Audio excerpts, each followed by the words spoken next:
बिस्मिल्लाहिर्रहमानिर्रहीम। अस्सलाम वालेकुम नाज़रीन। आज की हमारी वीडियो का मौजू एक होम्योपैथिक दवा नेट्रम्योर फ़र्स्ट एड ट्रीटमेंट, इसके अलामात और इस्तेमाल क्या है, इसके बारे में अभी हम आपको तफसील से बताते हैं।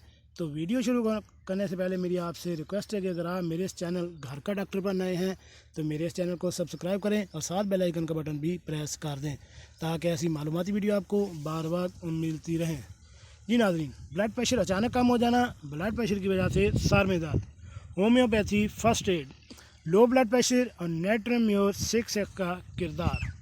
अगर किसी मरीज़ का ब्लड प्रेशर लो होता है या यकदम लो हो गया हो तो नेट्रम्योर 6X की 6 गोलियां नीम गर्म पानी में मिक्स करके दें तो चंद मिनट में बीपी नॉर्मल हो जाता है और इसकी वजह से होने वाला सर दर्द भी ठीक हो जाता है।